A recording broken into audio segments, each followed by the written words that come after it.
Hi all, ಎಲ್ರಿಗೂ ನಮಸ್ಕಾರ. Welcome back to my channel. ಇವತ್ತು ಸಿಂಪಲ್ ಬ್ರೇಕ್ಫಾಸ್ಟ್ ರೆಸಿಪಿ ತೋರಿಸ್ತಾ ಇದ್ದೀನಿ. ನನ್ನ ಚಾನಲ್ಗೆ ಇನ್ನೂ ಸಬ್ಸ್ಕ್ರೈಬ್ ಆಗಿಲ್ಲ ಅಂದರೆ ಇವಾಗಲೇ ಹೋಗಿ ಸಬ್ಸ್ಕ್ರೈಬ್ ಮಾಡಿ. ಈಸಿಯಾಗಿ ಖಾರ ಪೊಂಗಲ್ನ ಹೇಗೆ ಮಾಡೋದು ಅಂತ ತೋರಿಸ್ಕೊಡ್ತಾ ಇದ್ದೀನಿ ಇವತ್ತು. ಇದಕ್ಕೇನೇನು ಇಂಗ್ರೀಡಿಯೆಂಟ್ಸ್ ಬೇಕು ನೋಡೋಣ. ಇಲ್ಲಿ 1/4 kg ಸೊಸೈಟಿ ರೈಸ್ ತೊಗೊಂಡಿದ್ದೀನಿ ನಾನು.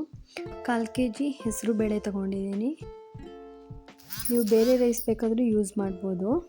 ನಾನಿಲ್ಲಿ 2 ಇಂಚು ಶುಂಠಿ ತೊಗೊಂಡಿದ್ದೀನಿ, 5 ಬೆಳ್ಳುಳ್ಳಿ ತೊಗೊಂಡಿದ್ದೀನಿ, 1/4 ಕಪ್ಪು ಕಾಯಿ ತುರಿ ತುರಿದಿಟ್ಕೊಂಡಿದ್ದೀನಿ. ಇದನ್ನು 2 ಟೇಬಲ್ ಸ್ಪೂನ್ ತುಪ್ಪ ತೊಗೊಂಡಿದ್ದೀನಿ, ಅರಿಶಿನ,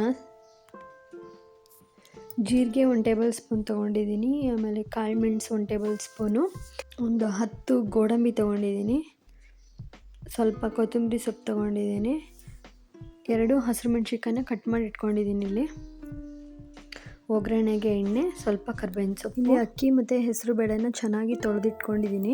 ನಾನು ಸೊಸೈಟಿ ಅಕ್ಕಿ ಏನಕ್ಕೆ ತೊಗೊಂಡಿದ್ದೀನಿ ಅಂದರೆ ಸ್ಮೂತಾಗಿ ಚೆನ್ನಾಗಿರುತ್ತೆ ತಿನ್ನೋಕ್ಕೆ ಅಂತ. ನೀವು ಬೇಕಾದರೆ ಅಂಗಡಿ ಅಕ್ಕಿ ಬೇಕಾದ್ರೂ ಯೂಸ್ ಮಾಡ್ಕೋಬೋದು. ನಾನಿಲ್ಲಿ 2 1/4 kg ತಗೊಂಡಿರೋದ್ರಿಂದ ಅರ್ಧ kg ಆಗುತ್ತೆ. ಅರ್ಧ kgಗೆ ಎಷ್ಟು ನೀರು ಹಾಕಬೇಕೋ ಅದ್ರ 3ರಷ್ಟು ನೀವು ನೀರು ಹಾಕಬೇಕಾಗುತ್ತೆ. ನಾನಿಲ್ಲಿ 2 ಕಪ್ಪು ರೈಸು ಮತ್ತು ಹೆಸರುಬೇಳೆ ತಗೊಂಡಿರೋದ್ರಿಂದ ನಾನು 6 ಕಪ್ ನೀರು ಹಾಕಿದ್ದೀನಿ. ಈಗ ಇದಕ್ಕೆ ಸ್ವಲ್ಪ ಉಪ್ಪು ಮತ್ತು ಸ್ವಲ್ಪ ಅರಿಶಿನ ಹಾಕಿ ಕುಕ್ಕರ್ ಮುಚ್ಚಳ ಮುಚ್ಚಿ 1 ವಿಸಿಲ್ ಕೂಗಿಸ್ಕೊಳ್ಳೋಣ. 1 ವಿಸಿಲ್ ಆದರೆ ಸಾಕು. ಜಾಸ್ತಿ ಬೆಂದೋಗ್ಬಿಟ್ರೆ ತೆಳ್ಳಗೆ ಪಾಯಸ ಥರ ಆಗಬಾರ್ದು. ಸ್ವಲ್ಪ ಅನ್ನ ಬೇಳೆ ತಿನ್ನೋಕ್ಕೆ ಸಿಗಬೇಕು. ಜಾಸ್ತಿ ಗಟ್ಟಿನೂ ಇರಬಾರ್ದು, ಜಾಸ್ತಿ ತೆಳ್ಳಗೂ ಇರಬಾರ್ದು, ಮೀಡಿಯಮ್ ಆಗಿದೆ ನೋಡಿ.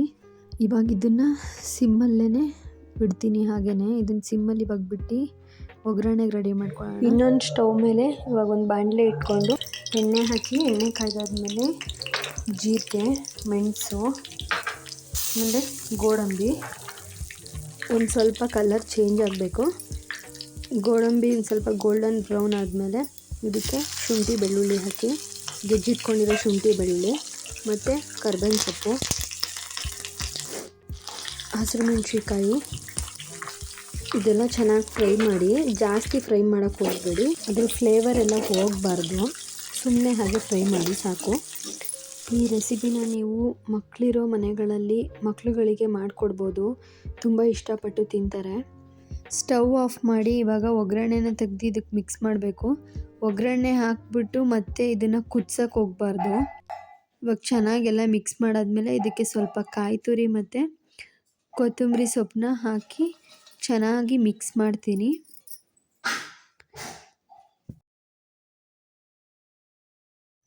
ಈಗ ಇದಕ್ಕೆ 2 ಟೇಬಲ್ ಸ್ಪೂನು ತುಪ್ಪ ಹಾಕ್ತಾಯಿದ್ದೀನಿ. ತುಪ್ಪ ಹಾಕ್ಬಿಟ್ಟು ಕುಕ್ಕರ್ ಮುಚ್ಚಳನ ಮುಚ್ಚಿಬಿಟ್ಟು 2 ನಿಮಿಷ ಹಾಗೆ ಬಿಡ್ತೀನಿ. ಸ್ಟವ್ ಏನು ಆನ್ ಮಾಡಬೇಡಿ, ಹಾಗೆ ಬಿಟ್ಟರೆ ಸಾಕು.